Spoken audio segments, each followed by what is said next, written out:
This is Trend Following Radio, where great thinking comes alive. Nobel Prize winners, legendary traders, best-selling authors, and the pros that know what drive us irrational human beings. I am your host, Michael Covel. Not filtered, raw, honest. That's my passion.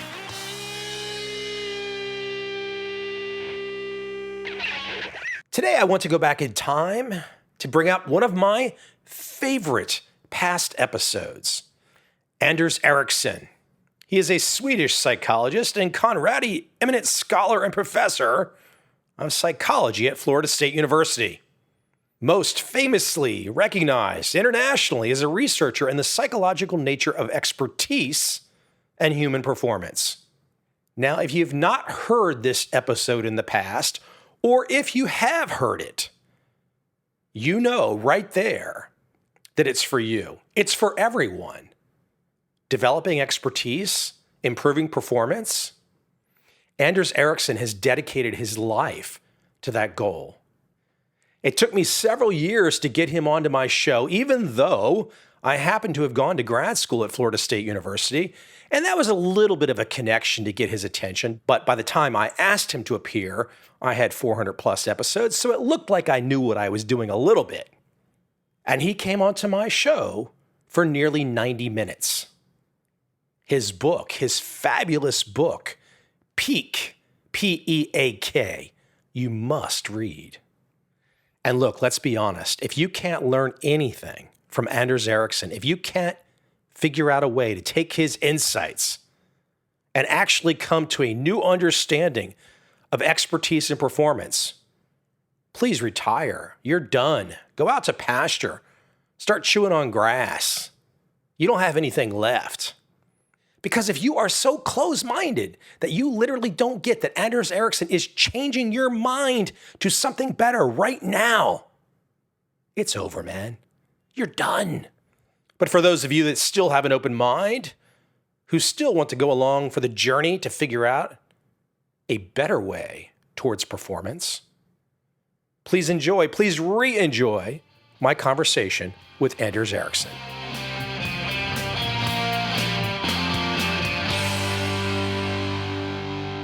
This is just kind of a big picture idea to get the audience into the direction where we're going to go. But I don't know if you saw the news the other day, and of course you follow a lot of sports figures, but Stephen Curry is probably the best basketball player in the NBA today. He's not a very big guy, so not huge physical attributes or anything, but he has hit three-pointers like they're going out of style.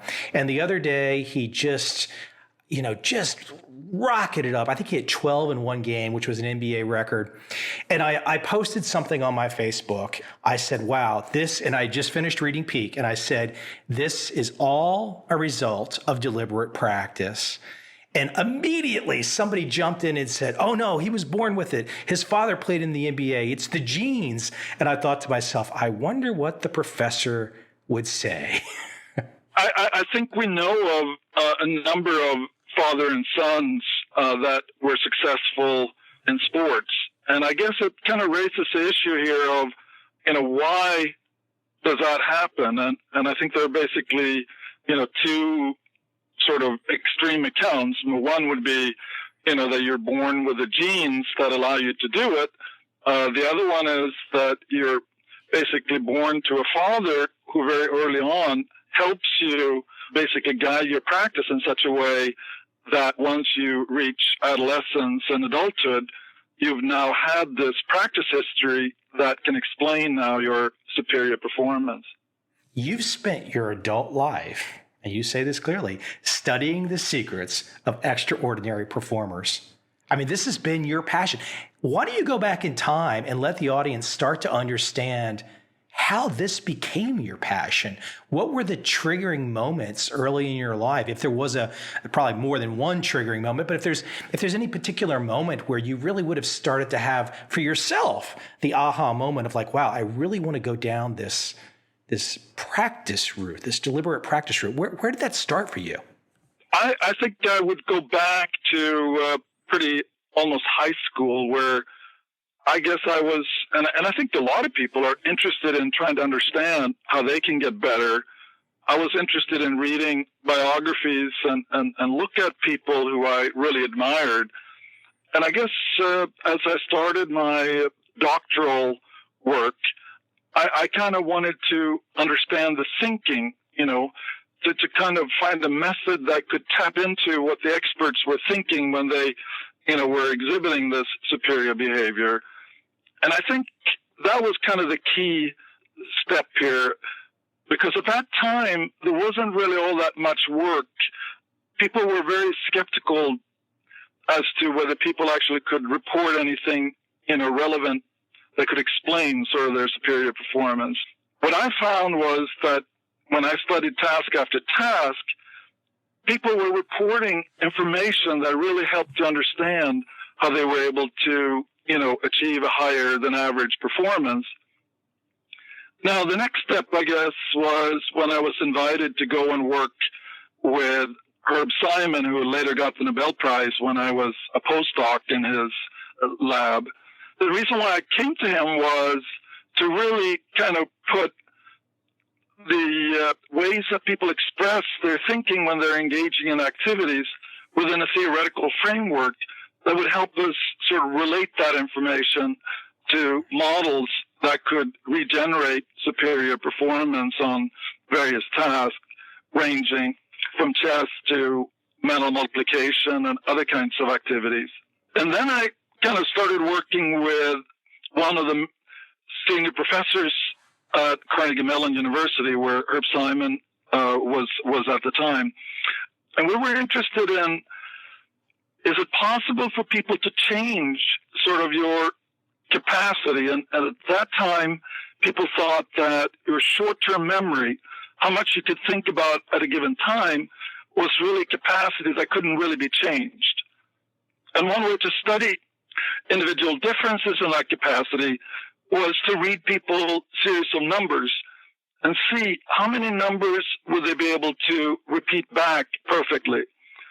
What they found was around 7, which is, I guess, a phone number pretty much. That's it. Just 7 at that time. Well, that was sort of the average performance. If you put somebody into a lab situation and read them series of digits, they were basically able to get 7 numbers 50% of the time. So that was kind of their limit. They would be even better if you only read them 6 digits, and they would be virtually perfect if you only read them 5. But basically, the number of digits that you could hold on to and report back exactly in order was on the average 7. And I guess there's a famous paper that says 7 plus minus 2. So basically something between 5 and 9 kind of captured what average people could do. We then started to ask the question, if you give people practice on that particular task, can they actually improve performance? What we found a volunteer, and that volunteer, after about 40 hours, was able to do over 20 digits. So basically, by now collecting verbal reports on what changes in his thinking processes were developing along with his increased ability to do this task, we got a better understanding here on how people could improve their memory in this particular task. And with even more training, he got it so he could actually recall sequences up to 80 digits. And we trained basically a friend of his, and he was able to get over 100. And we've studied some people now recently in China who at the time had the world record, and they're able to do over 300 digits. At this time, were you starting to, was the insights as to how to break through those thresholds, those were starting to piece together for you and your team and your associates at that time? Yeah, and I think that was kind of a key insight that came actually a couple of years later when people were starting to ask me, who cares if you can remember digits? So, okay, you've shown here that this performance, which seems incredible, is trainable, because obviously when you train an individual, the same genes, the person's genes and the DNA doesn't change just because you give them training. I mean, it's obviously the same in the beginning of training as in the end of training. The key question then was, and the way I started to think now, we're focused on if you can train that particular performance and that particular task, can you actually use training to improve performance, not generally, but basically improve it on other tasks like planning when you're making chess moves or when you're making medical diagnoses. And I think that was kind of the key insight, that if you could train one specific task, and that was consistent with what we found even in the memory for digits case, because if we tested this guy who could do 80 digits, he could only do about 6 consonants. So it was a very domain-specific skill, so he actually was able to improve his performance and his memory capacity, but it was limited now to a particular type of material and a little bit to the kind of characteristics of the task more generally. But if you apply this generally now and ask, if you give somebody else a different task, can you actually design training such that this individual will be able to break through sort of the performance that they, currently have? Now, the practice, at least if we stay with the numbers memorization example, the practice, this was not just, and to use some of your terminology, this was not just naive practice. This was very purposeful practice. You might want to take the audience down the path as we start to break this apart, thinking of what purposeful practice is compared to what maybe many of us novices might think of as practice. One of the keys, if you're going to practice, is that you get immediate feedback on your performance. And I think that is one thing that when people are, especially in professional context, you often have to wait to know whether you were right. So a doctor diagnosing a patient, they obviously will try to do the best they can, but they really don't get feedback on whether they were accurate or not until much later, and sometimes never. In this kind of memory task, we could tell him immediately, once he tried to recall the digits, whether he made any mistakes. So that actually gave this feedback loop. So he could actually, think about what he was generating, and he kind of formed meaningful associations primarily to running times, to group them into, 3 digits that would be sort of a mile time. So 4 minutes and 32 seconds would be, a very good mile time for basically an amateur athlete. He was then able to kind of realize when he made mistakes how he could then try to experiment and come up with new types of ways of encoding the digits that allowed him then to progress and be able to remember longer and longer sequences of digits.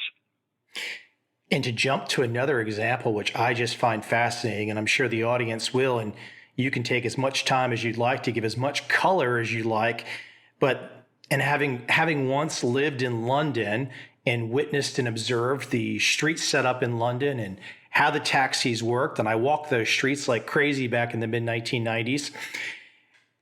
But taxi drivers in London are a special breed, and they have to go through intense training, and they have to learn a lot about London streets. And that learning, and this is why this book Peak that you've put together with your co-author is fantastic. That learning, the learning of the streets by the taxi drivers in London, this changes the brain physically. I mean, there's an altering of the brain. Why don't you start from the beginning with your London taxi driver story? It's just incredibly fascinating. I think the taxi driver story is particularly interesting because here we're talking about people, cab drivers, who aren't really special in any way. And in fact, they've tested their cognitive abilities and found that they're pretty much normal people. But given that they have, in order to sort of pass this test that allows them to be cab drivers, they will be tested on given arbitrary kind of starting points and end points, and then they have to, from memory, kind of report what would be the most efficient path to take a passenger between those destinations. And this is something that they've done now well before we had GPS and all this electronic help. And it ended up taking actually, many years of training for these people to pass this qualifying test. And essentially what you found was that the end time they kind of learned some, over 10,000 streets and all their kind of interconnections. And when basically McGuire in England tested, she scanned their brains, you found that actually these individuals who had achieved the mastered the map, actually their brains had changed.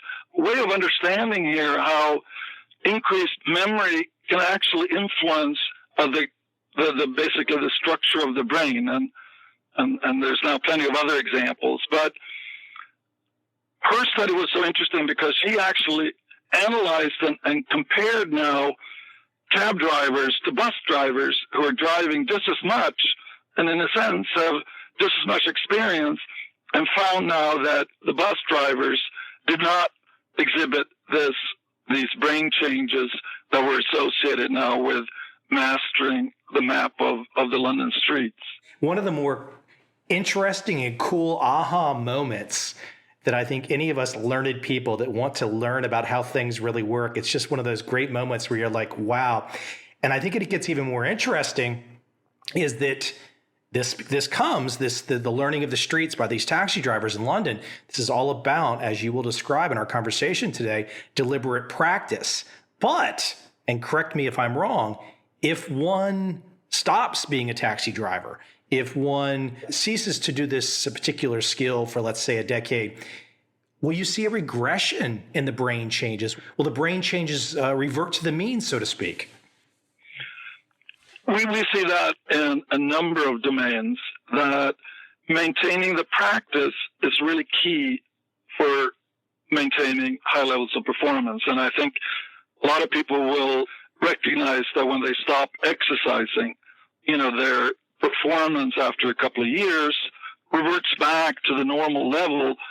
And that seems to be a key in all the skills that we've looked at, that without practice, you basically revert back to where you started if you wait long enough.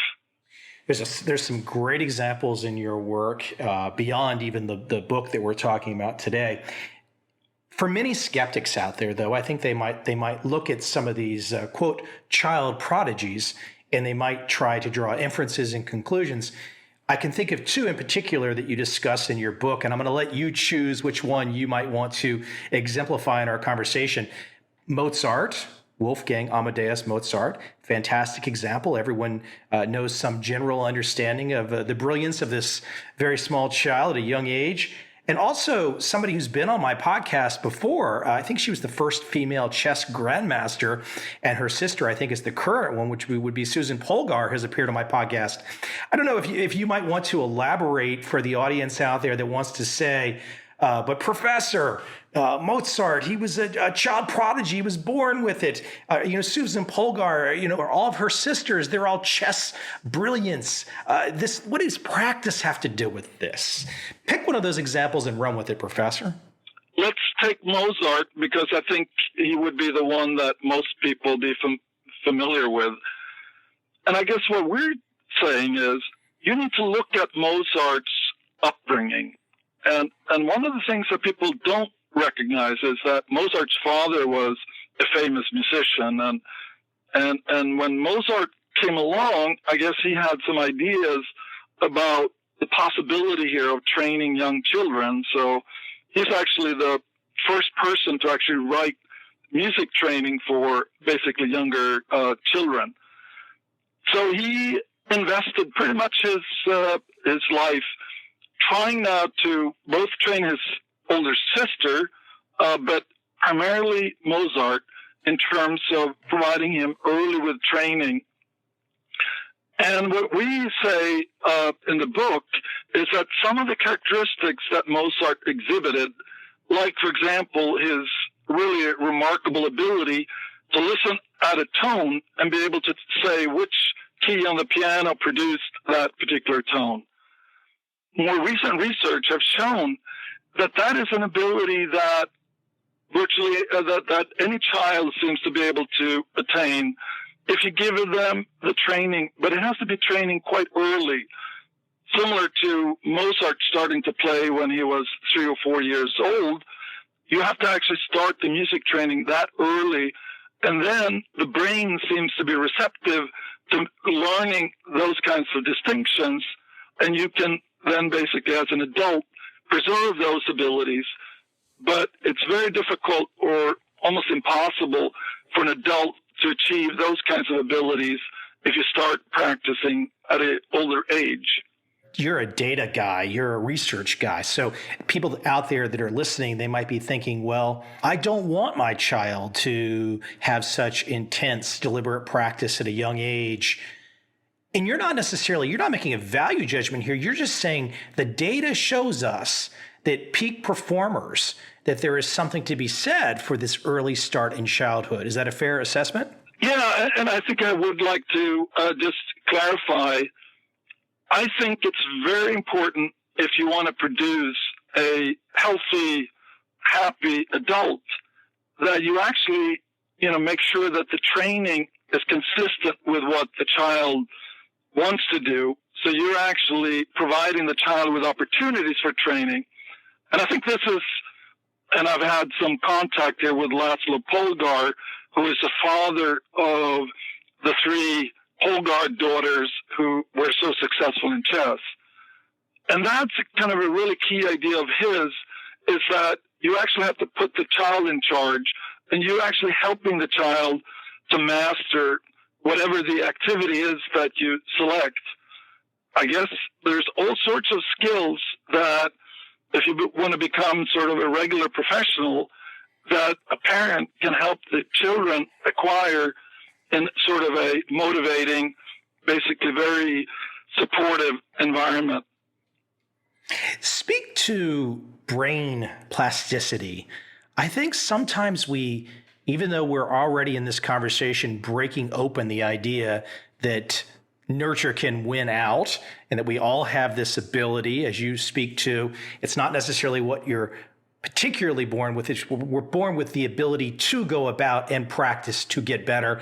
But why don't you speak to the plasticity notion? Because I think we really do get caught up in the idea of this fixed, that we're fixed. But in terms of being able to change, even if we go beyond the discussion of elite performers, our brain plasticity, this is something where average people that might want to start to master something later in life, we're not fixed in stone. We're not etched in stone, are we? No. And I think one key that I found very helpful when I talk to people, adults who want to acquire skills, is to realize that the younger sort of prodigies, often they might spend, half an hour or something like that, where you're really training them with a very explicit goal, so they have to be 100% concentrated. But basically, if you push children to do a lot more than that until they're ready to increase their time of training, they're actually going to sort of feel that it's aversive and not be willing to do it. And when it comes to adults, if you want to run a marathon, I've heard people, who go out the first time and run for maybe 45 minutes, and then they're so sore that they never do it again. So basically that idea that if you're going to change your body, it's going to take gradual change.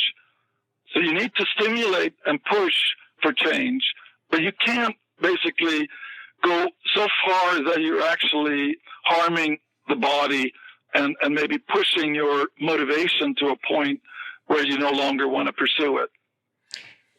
And in terms of making these achievements, improving ourselves, we are constantly up against homeostasis. We are constantly up against that we don't really want to break through those boundaries. And breaking through the boundaries is part of deliberate practice. Yeah, and I guess I would say that if you're not trying to change something, you're probably not doing deliberate practice. So the key idea of deliberate practice is that you're trying to do something that you can't do well. And basically by figuring out ways that you can do this better, you will now basically raise your performance to a level that you didn't have before. There's some great examples, and I think chess becomes a fantastic example. And one aspect of deliberate practice, so part of the understanding is chunking, or even the phrase, a mental representation. And I think we could imagine. I'm going to let you explain this, but if we're watching a chess game, that the best chess players, it's not about just looking at all the individual pieces on the boards.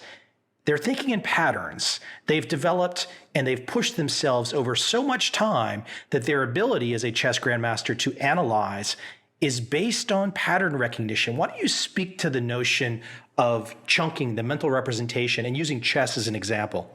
I often try to basically take language. So if you're looking at basically a paragraph in English, people will read it and it will make sense. And if it describes some physical situation or interaction, people can actually form an image, a picture in their head of that interaction. And I would argue that the chessboard is a little bit the same for a skilled chess player. They can actually see the structure and now see what it is that are the weak spots and basically where, likely sort of attacks would be successful. By having chess masters think out loud when they're seeing a position and asked to pick the best move, we can actually see what are the features that they notice. And the way that they kind of probe the position is to make a move in their mind and then think up what the opponent's counter move would be, and then keep doing that maybe for 4 or 5 times or even more in order to kind of diagnose what would happen if they make a particular starting move. And I think understanding that that's really what's going on in the chess player's head really raises the question, how did they get to be able to do this type of thinking? And I think that gets to the core of what we've been studying here. How do you actually build up these mental representations that allow you to think through issues in your head and basically then be able to kind of decide on what is the best action in a given situation? We sometimes hear these examples of a chess player, a grandmaster, playing against 25 people at the same time or something, maybe even blindfolded.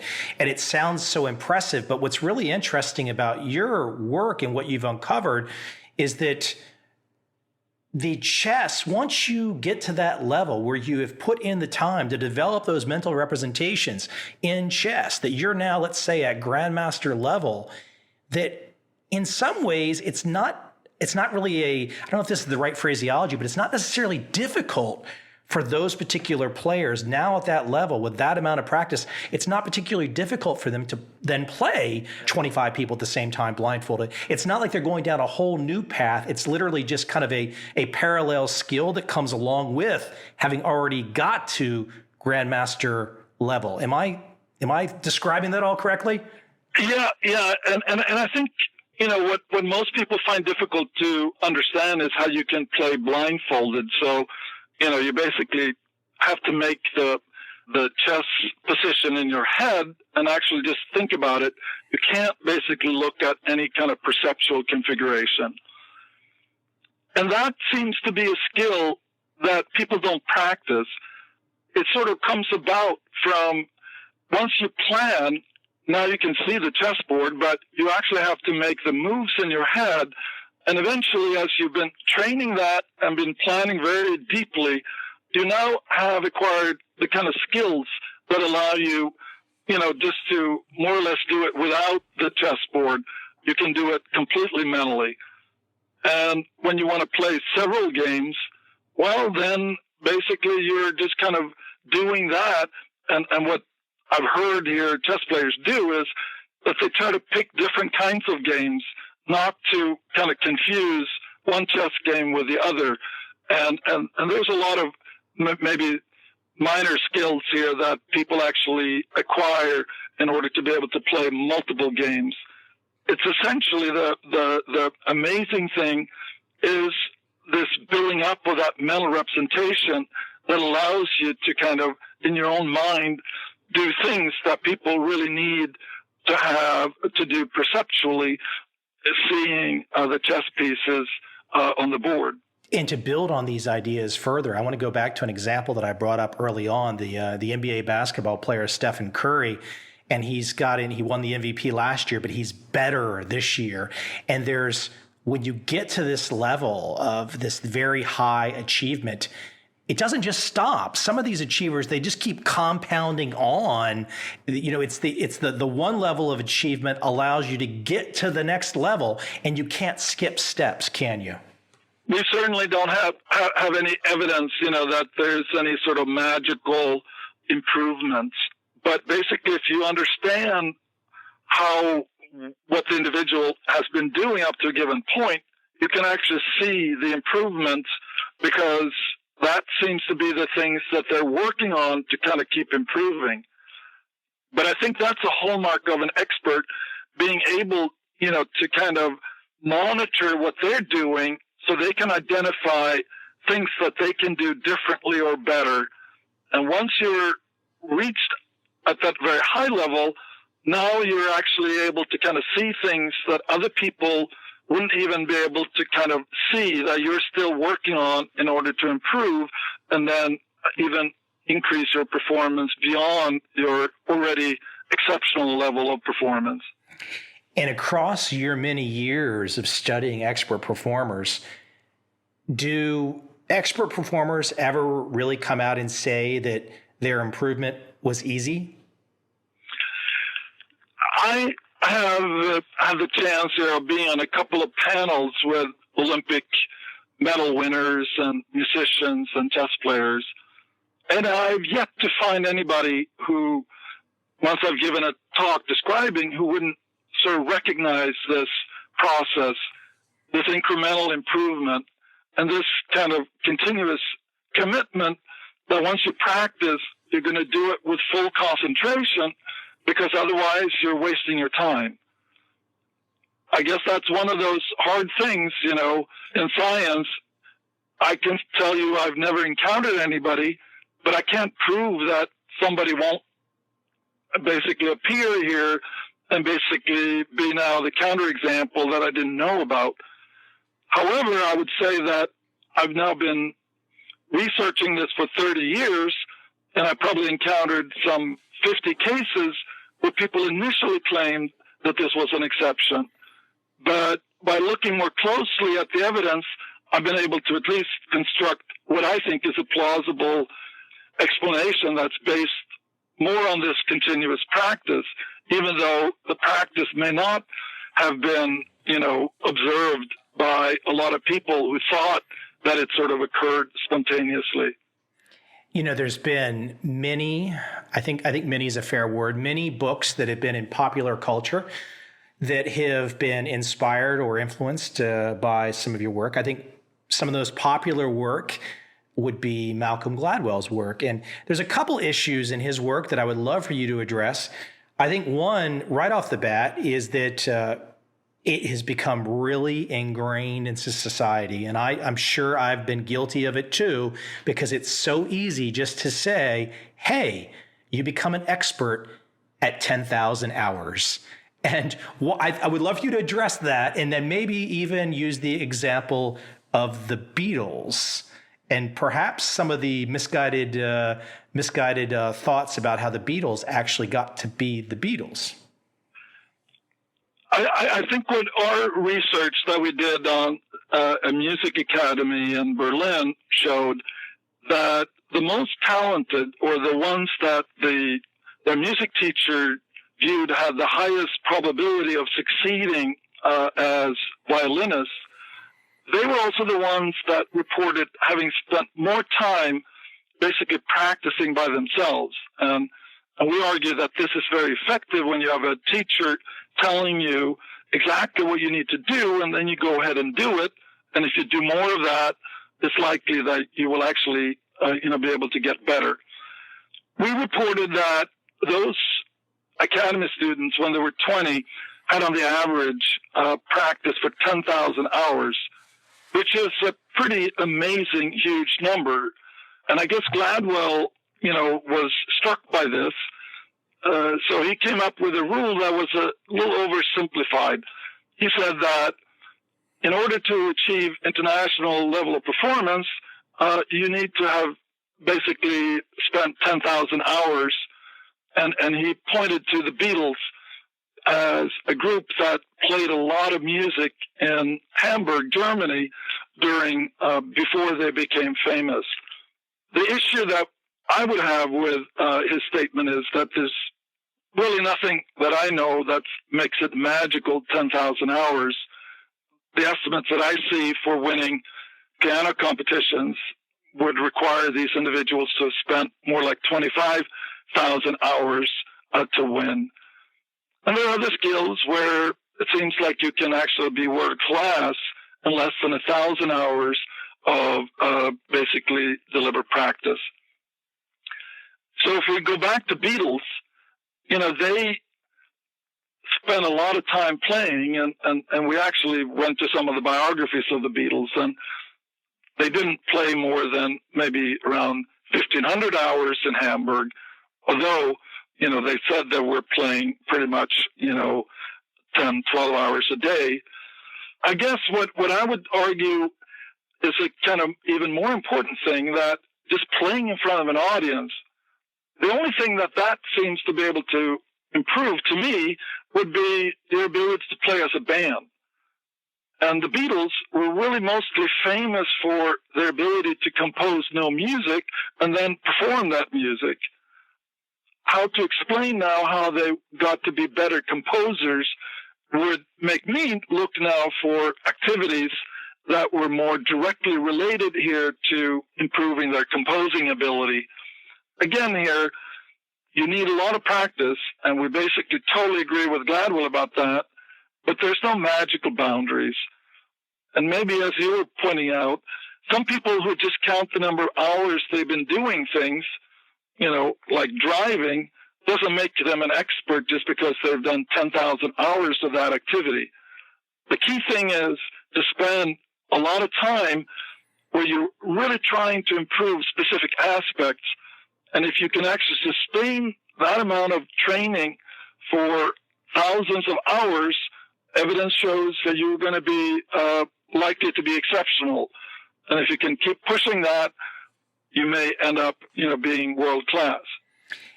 Malcolm Gladwell brought up another issue that I thought was perfectly reasonable and made sense to me as a guy who had a late birthday for sports. I was a baseball player until my first year at college, but I think about his example. I believe it was NHL players, professional hockey players, and he talked about the birth date issue. Perhaps you could outline a little bit about the birth date issue. Did Malcolm Gladwell get it all right in the long run when it comes to the birth date issue? I think that, and I find it very interesting, because if you are a coach and you're actually trying to pick out the most talented kids, it would make sense here that you're actually picking out the ones who are performing a little bit better. And what people found was that if you analyzed those who were actually succeeding and actually reaching the very highest levels, that they are much more likely to be born and be the oldest people in this age cohort that are practicing together as children and adolescents. So I think that is basically correct. Now, what people have pointed out is that these effects are not, incredible, except for certain types of very extreme situations where you're looking at 13-year-olds who were the best in soccer in England, where essentially there was really nobody born in the latter half of the year. So most of them were this part of this cohort that were the oldest among the soccer players that had been playing together. I think one of the things that's really fascinating about this work, your work, is the motivational aspect. I mean, I get very motivated reading the book because you can't help but you just look at the research, you look at the data, you look at the stories, you look at the examples, and you say to yourself, wow, I can do anything if I really want to do something. But motivation's a tricky thing. And I just watched a movie the other day. I don't know if you've seen it. It's called Whiplash.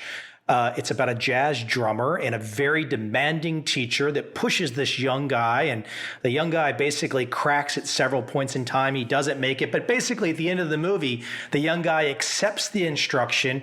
He has the social motivation. He has the push, wherever it comes from exactly. Maybe it was the teacher, but he finally gets it. Something clicks.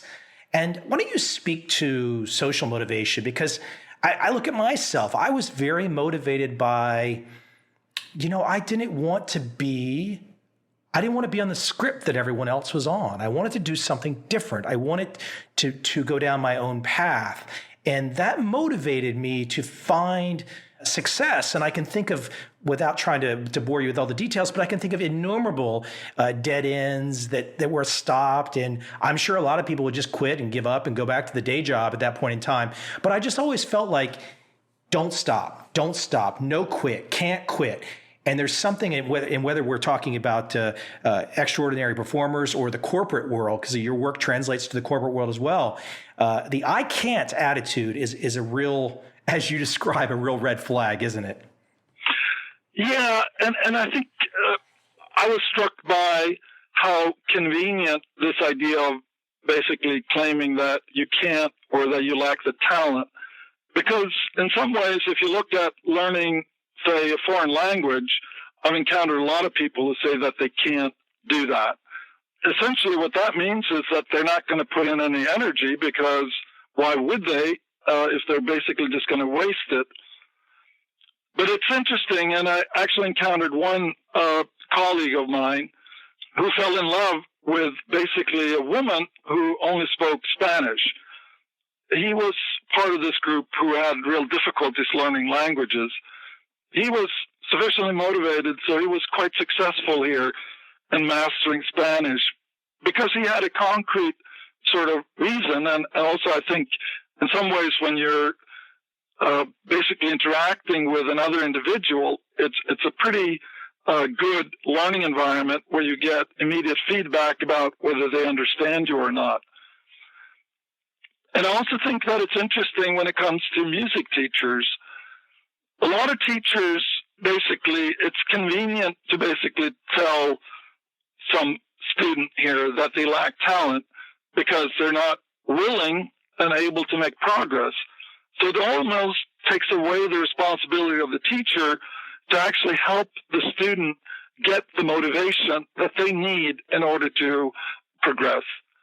And once we look here at motivation as something that teachers, especially good teachers, are able to instill in their students, then I think it changes a little bit how we look on education. And similarly, if we can convince students that they actually, if they are able not to find the right kind of training that actually will help them improve, that will, give them motivation and confidence that they can actually succeed. Because it is sort of a magical paradox that if you don't believe that basically you're going to get any better, it may be very difficult to motivate yourself to put into practice. And basically that belief that you're not going to get better almost needs to be changed before it really makes sense for the teachers and the students to invest in this, gradual progress of getting better. And I also think that having good metrics so the student can really see how they're getting better is really key, because just sort of doing things and not getting that immediate feedback that we, see is an essential component of deliberate practice, you don't really have a sense that you're getting better. And that, may just confirm your sense here that it's a waste of time. As you talk about getting better, I'm thinking of an example, and I want to kind of combine some things, but I'm thinking about comedians. I'm thinking about guys like Jerry Seinfeld, Jay Leno, Gary Shandling, people that put immense hours on stage in small comedy clubs in their early 20s. And then 20, 30 years later, they become some of the biggest celebrities out there. I think what's really interesting about comedians, and you talk about this with chess grandmasters, but chess grandmasters will go about studying their predecessors. They will find and look at the games of those that have come before them. I think comedians are very interesting about that, where it seems like comedians are always very willing and able to talk about who came before them. And there seems to be a tremendous amount of studying as well in comedy. I'm not necessarily sure it's a direct connection between the very different domains, but why don't you speak to the idea of studying your predecessors? Many people like to imagine I must invent it out of whole cloth. I must come up with it on my own. But, look, there's been a lot of people before us that have done really well. And you've seen in your work that those expert performers, they look at the experts before them, don't they? Yeah, and I think that gets to, this effective learning. And we see in all sorts of domains where, like, for example, mathematics, the claim was in the, 14th century that it would take a lifetime here to understand math. And basically this was referring now to mathematics that you pretty much, if you're an advanced student in high school, you basically have mastered this, because in the 14th century, they basically had to rediscover it for themselves. And now, basically, you can actually get that information from math teachers and basically math curricula. And the same thing in music. The level that people are playing today is vastly superior to what they were doing in the 19th century even. And these historical changes are directly a result here of actually younger individuals finding teachers who will be able to fast track them to learn things in the correct way, such that they get closer now to the frontier, basically where they're now going beyond what any current living musicians have done in order to create that unique contribution. And I have to say that virtually all of the major creative individuals, for example, Mozart, his father had him copy music pieces by other composers as a way of learning the structure of making music compositions. Picasso, he was excelling in the more traditional forms of, drawing natural scenes, and he was basically acquiring the techniques that then allowed him to basically now redirect them towards doing things that hadn't been done before. But the technical background of being able to actually make what he was seeing in his mind's eye, that was techniques that he had acquired, as a very, as an adolescent. So I think people are afraid that they're somehow going to erase their unique contribution. I see more that you need the tools so you would be able to actually be able to realize whatever contribution that you are going to be making. And being afraid here that, learning these tools will somehow remove any originality, I don't find very good evidence for that. I want to shift into something slightly different for a second in this whole topic area of your work. But I love the example because as a guy that used to play baseball and now I practice a lot of yoga, but as a right-handed hitter, I know that I have a big difference between my right and my left hip. And I can imagine after doing that for 12, 13 years, there's just differences. You do that much hitting and you lean all your weight on your right leg, something changes. I think one of the most fantastic examples to really give people a flavor for deliberate practice and what can happen physically to changes is that a great tennis player like Roger Federer, so much practice at such a young age, it's not just the muscles and the arm that holds the racket that's changing. It's the actual bones, isn't it? It's really far-reaching, the kind of changes that you can observe. And if we're talking about bones, we know that height really can't be changed by training, but the thickness of the bones actually is influenced by training. And it's pretty clear what the mechanism is. So in your arm that you're hitting the tennis ball with, that creates vibrations in the bones that then actually releases chemicals that now stimulate bone growth. So if you take x-rays of tennis players, the arm that they are holding the tennis racket has much thicker bones than their left arm. But if we look at other activities, I guess when it comes to muscles and even, especially if we look at endurance athletes, the whole heart actually is restructured to maximize now the pumping capacity of the heart. So even the arteries are growing to allow for more blood with oxygen to circulate. And we also see more capillaries surrounding those muscles that need a lot of oxygen to be able to sustain, running or swimming or whatever the endurance activity is. It's just quite amazing that, not only can deliberate practice develop a skill, increase a skill, it's changing the structure of the mind, the brain, it's changing the body. It's quite amazing what we as human beings can do with practice. I sound too excited probably, but it's really motivating when you've dedicated your life to studying this. And I look, I've not read everything that you have done in your career, but if you spend many, many decades doing this, it's going to be up to other people to come along and say, well, Anders got all this wrong. That's going to be a tough challenge, isn't it?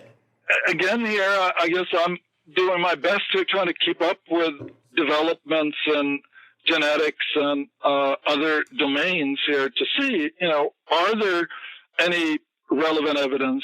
And what I think is quite interesting in genetics, people believed here that once we were able to describe the DNA, that we would find these differences in genes between elite athletes and basically other people who didn't have any sort of obvious genetic problems.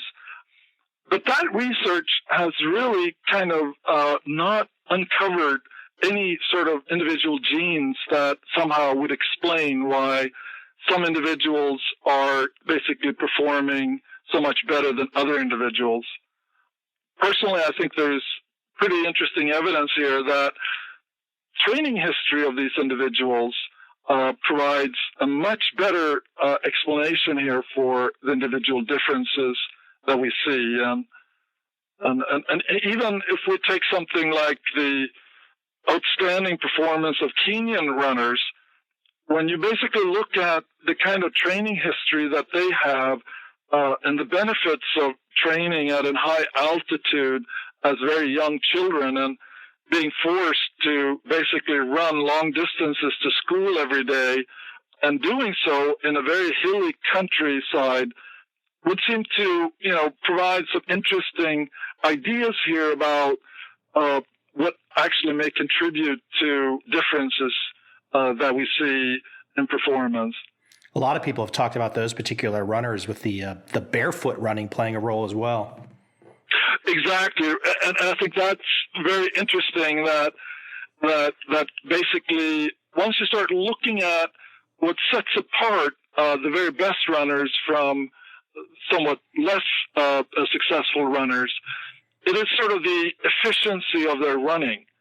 So basically their ability to run without basically using up more kind of energy and oxygen. So they somehow have been able to sort of come up here with training that allows them to maximize the effectiveness of the whole bodily system as opposed to, some kind of specific unique thing that would be a more plausible target here for a single gene that could create a difference. I want to relay a little story, and I want to let you comment on this. So years ago, and I've had him on my podcast, but years ago I had a chance in person to interview Vernon Smith. And Vernon Smith shared the Nobel Prize with Daniel Kahneman. They each were going down that behavioral work. When I went to interview Vernon Smith, it was at his office. Then he was at George Mason University. For those of you that might not know, Vernon Smith has Asperger's. And so a lot of people out there will say, hey, but what about some of these savants, a guy like Vernon Smith? And I thought it was really interesting when I went to interview him. It was his college office, and we were setting up cameras, lights, and everything. And I said, well, Dr. Smith, we're going to kind of bug you here, and we're going to be making a lot of noise, setting everything up. And he looked at me and he just said, I will never hear you. And it was such an interesting comment. Here's a man who's won the Nobel Prize. He has Asperger's, but an intense focus. And I wanted, and 6 months after that, I was at the offices of one of the most successful hedge fund managers in the world. And we were actually chatting in the bathroom. And I mentioned to him that I had just seen Vernon Smith, and we started talking about Asperger's. And he said, oh, yeah. We've got a ton of guys that work with us at our firm that have Asperger's because these guys can focus like no tomorrow. Why don't you talk about, though, because there's some people out there listening, they might say, well, Mike and, Professor Vernon Smith, he's got this unique advantage. But it still comes down to the practice. He's got the ability to focus. But talk about, why don't you address that issue when people have talked about savants and perhaps guys and gals that might have a perceived advantage being on the autistic scale or spectrum? No, I have to say that I have not personally done any research on the issue here of Asperger's and basically these kinds of syndromes. But I agree with you that all I know, and I've basically been working now with numerous expert performers, that when you put them into the lab, one of the things that is so amazing is how they more or less kind of start out being relaxed, and then as we get closer here to the actual test phase, how they actually become completely focused, and they basically are able to sustain that. And I don't know, and I think that would be interesting research, whether there are individual differences in how able people are of actually getting into that a state of full concentration. But to me, that is one of the prerequisites for actually being able to stretch yourself, is that you actually put all your attention and resources on actually improving whatever aspect that you've picked out. And I would argue that basically when I talk to these individuals, they sort of tell me how important it is for them to get enough sleep. So basically that idea here is that in order to be able to exhibit full concentration for maybe 3 or 4 hours a day, you need to have a lot of time for relaxation and recuperation. And that balance here about basically, and maybe there are people, I've yet to find anybody who seems to be able to kind of concentrate for, 5 hours every day for years. There seems to be sort of that upper limit of around 4 or 5 hours that people actually can. And the ones that we have the best data on are authors who basically go off somewhere where they have no other responsibilities, but still they only seem to be writing for about, 4 or 5 hours in the morning, and then use the rest of the day to sort of more or less recuperate, so they would be able to wake up refreshed and then get in another 4 or 5 hours here of very productive writing. And I've talked to surgeons and other individuals who basically are quite aware of that issue here of balancing that level of full concentration with recuperation. And if you want to basically maximize how much you're putting in and getting out of writing, you like to kind of keep on a pretty stable daily schedule. And I don't know if you have any experience relevant to how some of these very successful individuals organize their day to maximize their ability here to, when they are concentrating, to really maximize the outcome. Well, having written 5 books myself, I can. It's really interesting. We're talking about focus. Is that you're right. You can only stay focused for a certain amount of time. I think the interesting thing for me for focus is when those moments happen inside intense focus, that you enter the flow state. And you can talk about this some, but when you enter that flow state, time can stand still. Time just goes away. At least in my experience, it disappears. And you could just maybe you don't achieve a huge volume of work, but the quality and the precision that you can sometimes find in a flow state, it's quite addicting to get there.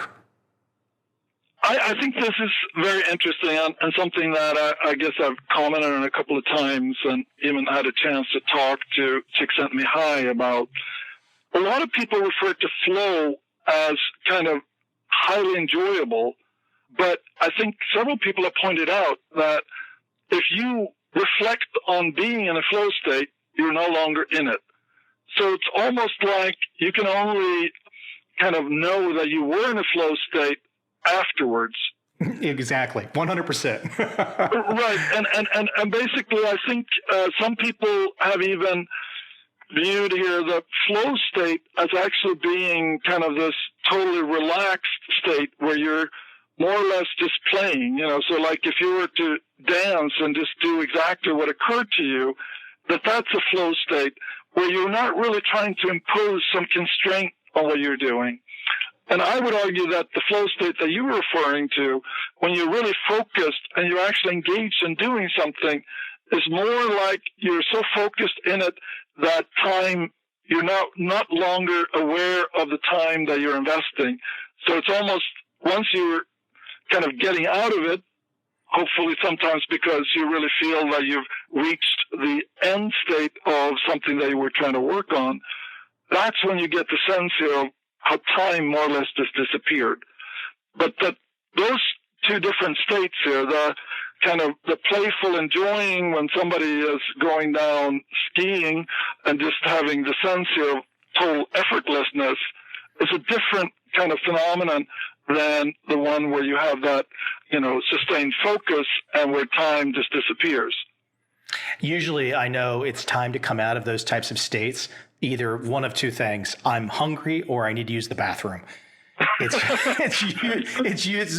really, because otherwise when you're in that moment, you don't know. I would love to talk about the notion of solo and group, because I wonder, not even I wonder, but I know there's a talk about the notion of deliberate practice from a solo perspective, meaning that this is deliberate practice is difficult. It's hard. It's going to take a lot of effort, but it's not something you really don't do it with a team, do you?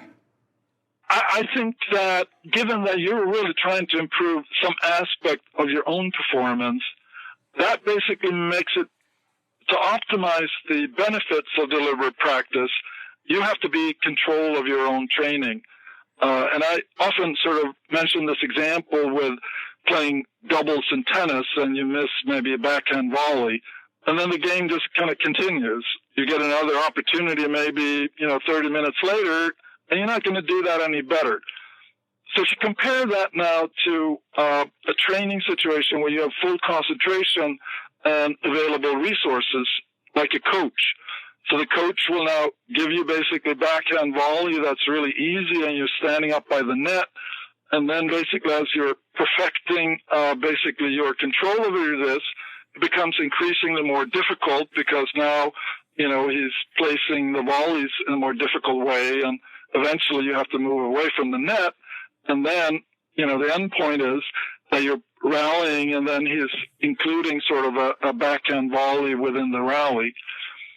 1 or 2 hours of working with a coach like that, I believe, is going to improve your backhand volley so much more than maybe a year or two of just regular practicing with your friends, basically playing games.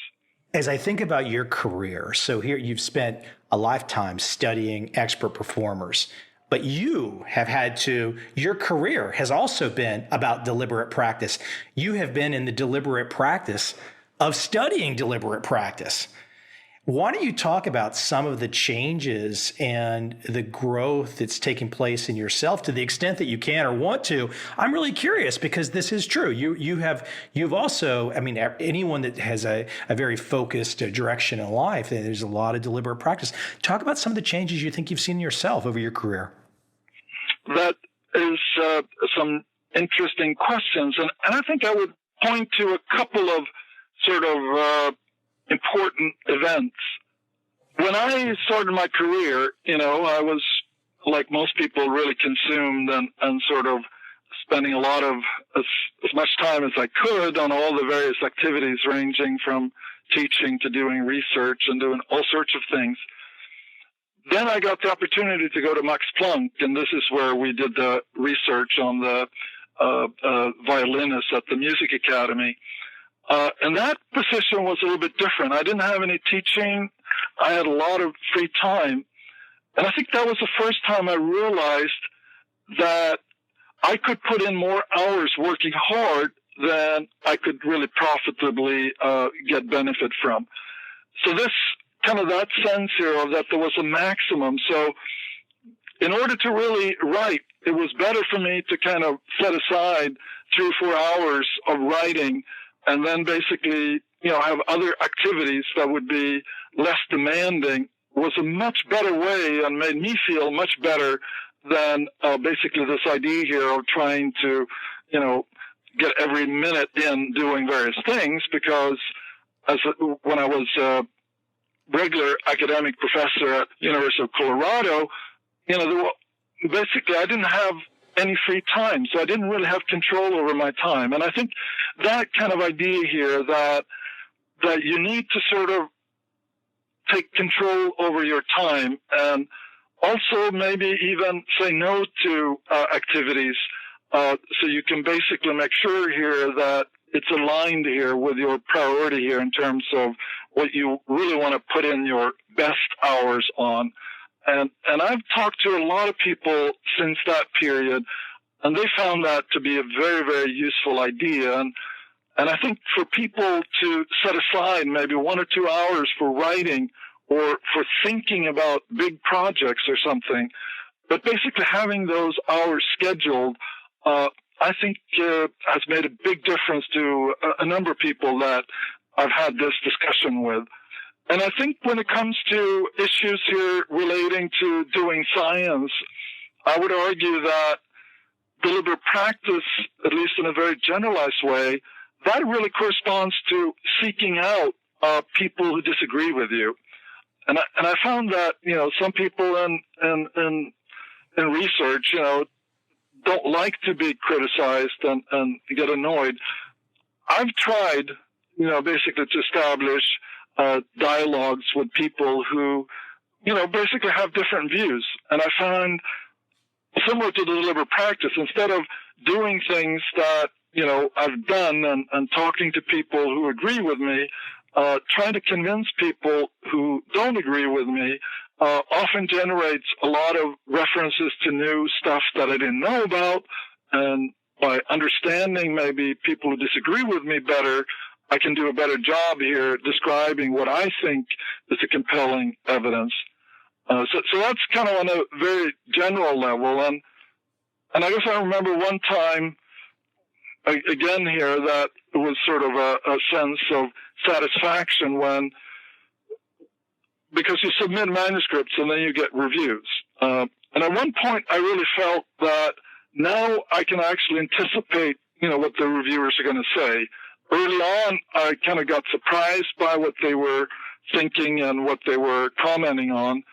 It was a sense here of self-confidence when I felt like I could kind of anticipate what they were going to be concerned about. And, and sometimes you can disagree here about how compelling certain kinds of evidence is, but at least if you understand where other people are coming from, you're more likely, I think, to be successful than if you don't understand here, why they're basically upset about certain things. You've talked to a lot of different athletes and probably professional organizations. I think you had some involvement with the Philadelphia Eagles a couple years ago. And I can think back, and you mentioned this example in your book. You talk about Jamarcus Russell. For those of you that might recall, was a very large, phenomenal quarterback at Louisiana State University. He left college as a junior. He was the first pick in the draft, and he flamed out and just didn't make it. And then you look at a guy like Tom Brady with the New England Patriots. I don't really need to say anything, but I think he was pick 199. So my question is, it clearly we have not figured out a way yet, and those people in these very, professional sports is big business. They've not yet figured out how to project who is going to put in the deliberate practice, or have some teams figure that out. Yeah, I think this is really interesting, and I guess I've had several chances here to kind of describe my view here that some of the best football players are also the ones that have the deeper understanding of the game. So I remember when I visited the Eagles, I had a chance here to talk to several of the players and coaches, and they were actually recommending some players that they felt, were really standing out. And I was kind of compelled here by hearing their history of how they, from early on kind of got responsible for kind of figuring out what other people on the team were doing and what the opposing team. So they really, early on started out having a very refined description of what was going on in the game. And I think that then gave them that ability here to assess here what was going on, and also what it is that they needed to do to be able to, behave in the most effective way. For some reason, I think that it's so commercialized in the National Football League that it's hard to get, help a coach doing this, because they have too many things and too many things going on. But it would be wonderful, if a coach was interested in investing resources, and I think that would involve very much kind of helping individual players, develop. But once you have a whole team, I think it's very hard to find the time and the resources where you actually will be able to help players. And some people may even say here, well, by the time you get to NFL, that's basically when you should have learned these things already. So maybe, college or high school might actually be sort of a better place to start introduce these ideas. And maybe, you would find people who are even more motivated here by trying to find a way here to develop more effectively. Well, it's funny you mentioned that, because I had a text conversation with a friend of mine who played professional baseball for a dozen years, and he now coaches high school athletes in the state of Florida. Many of these high school athletes that he coaches go on to play at places like FSU and play professionally. And I told him, I said, hey, you've got to pick this book up, because your book, Professor, because I said it's so motivating, and if you can. I would have loved for someone to have told me the insights in this work when I was a very serious baseball player at the age of 15, because you get caught up in other things, and then perhaps maybe you practice really hard and you get to a certain level, but then you plateau, and you don't necessarily know you're plateauing. But if you would have had the insight of the deliberate practice, you can. Especially if one has the motivation, you can see that plateau more clearly, and then perhaps push through it. So I think it's a fantastic way to think for young athletes in particular. Yeah, and the part that I really like is that once you have a sort of a richer description of what you're doing, it now becomes much more interesting. And so it's sort of like, as you get better in your understanding of yourself and basically the game environment, every game becomes more interesting, because you have a more refined way of actually analyzing it. And then once you have the experience, you can go back and identify things that you can improve. And actually, that satisfaction of identifying things that you can improve, and basically have the sense here that it's almost like you're kind of reaching over sort of a peak of something, so you can actually see beyond things that you weren't able to conceive of. And I think that sort of psychological richness, I think, comes very closely along with this idea of representations and your ability here now to kind of evaluate your own performance and then use that as sort of direction for your own training and how you can then actually see how you're getting better. That rich sort of sense, when I talk to some athletes, they are kind of just doing what they're doing. They're not able to kind of have that appreciation of what's possible. And I think that getting that appreciation might actually make it much more interesting for them, and thereby, enhancing all sorts of things related to the activity they're involved in. And clearly, from my perspective, the work that you've put together is not age dependent. So I think I could have very easily got the same, maybe not exactly the same. I'm in my 40s now, but I could have really benefited from this type of understanding at a younger age. Let me ask one kind of little follow-up question to this, though. But for some of the child, I don't want to say prodigy, but after they've gone through deliberate practice at a very young age, perhaps we can call them prodigies. Some of the youngsters that you've studied, do they start to have this? When do they start to have this self-appreciation versus, they're involved in deliberate practice, but they might not necessarily see the entire big picture? Well, and I think that is a finding that is sort of interesting with respect to prodigies, is that a number of music prodigies don't have successful adult careers.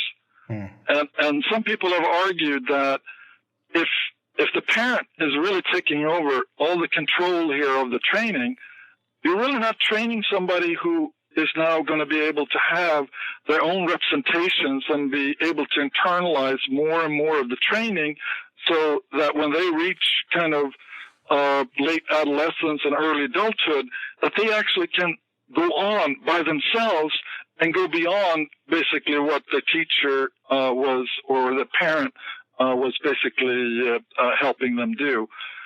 So I think that kind of idea here of allowing the child, to be sort of as Laszlo Polgar said, to be a co-author here in basically the process of developing your own performance is really critical.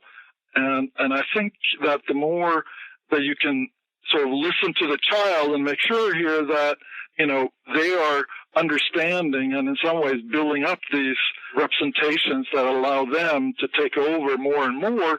And I think that generates self-confidence, but it's also critical in order to kind of go beyond. So to keep moving ahead, you really need to have mastered and internalized all the things that you have acquired. Well, I could keep asking questions all day. I appreciate the time today. Is there anything that I did not bring up today that you might want to elaborate on? Anything that's near and dear to you that you're thinking about right now, and all the papers and books that are on your desk are focused on something, or do you feel like we've covered the ground pretty good today? Well, I thoroughly enjoyed talking to you, and I guess what I would say is, if you find that when you're looking here at the material that there are some questions that, you would like to, ask again because of the way that I kind of answered them or whatever, I'm just willing to basically help you, because I find that the questions that you're asking, they deserve the best possible answer. And sometimes when you're trying to think as you're answering questions, it doesn't come out as smoothly as maybe would be ideal. I want you to tell the website where people can go, whether it's your FSU website or a different one. But the book is called Peak: Secrets from the New Science of Expertise. And that's written with your co-author, Robert Poole. In the meantime, everybody can easily find you on your Florida State University website. It's been a few years since I've been in Tallahassee. It's actually been, my gosh, I think it's almost been, I want to say 20 years since I've been to Tallahassee. Oh my gosh. Yeah, it's even more than 20. Time flies. Yes. It's been so enjoyable here. So where are you located? I'm talking to you from Saigon today, Saigon, Vietnam. Wow. Okay, but you're living in the States normally? Well, I was living in the States till about 3 years ago, and then I started this podcast in 2012 after my fourth book. Then I got hired to do a speaking tour in Asia, and it was supposed to be a 3 or 4 month speaking tour for banks and hedge funds. At the end of that, I was living in San Diego. At the end of that, I said, well, I really don't want to go back to the States right now, so I stayed. Wow. I guess sounds to me that somebody should interview you. Well, it's it's kind of a crazy story, right? I mean, you've talked to a lot of people. Everyone's got a crazy story, right? There's always an interesting. Well, I think that's one of the things people who are very successful, I found consistently, are the most interesting and sort of people that I love interacting with. I view that as sort of one of the lucky aspects of my career choice, is that I've been talking to really wonderful people. Yeah, that is true. And I think people will see that when they read your book, is that it's really a phenomenal intersection. I think, look, people love sports in America, and you've just had a really great insight to talk to so many different people. And look, the great thing about this, if I can just keep beating this drum, is that whatever you might want to do, even if it's later in life, you've pointed out that people say they might want to run a marathon at 80 years of age. You might not compete in the Olympics, but you can drastically improve yourself at almost any stage of the game, can't you? And that's just motivating. Right. And I think basically, that idea of the journey, that just doing it, but once you start looking at the experience of actually making the improvements and stuff like that, it's almost, that you get that excitement that some people get from climbing mountains.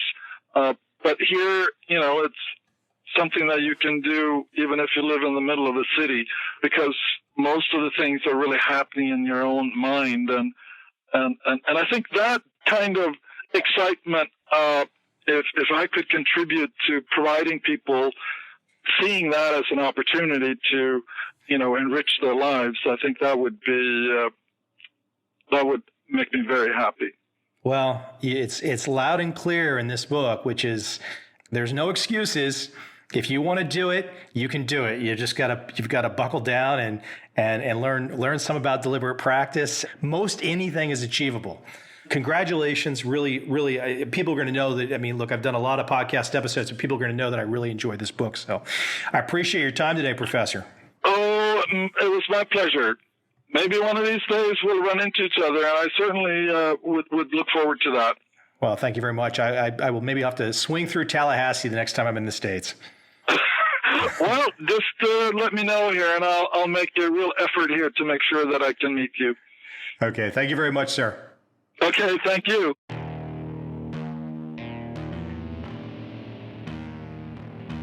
I see a time when those awake will understand how to make money in up, down, and surprise markets. Whether new trader or experienced, college student or financial advisor, protecting against a crash or just trying to make a lot of money, trend following offers everyone an answer in uncertain times. To get started immediately, send me an email, michael@covel.com. I will send you the right trend following steps to take along with my free video.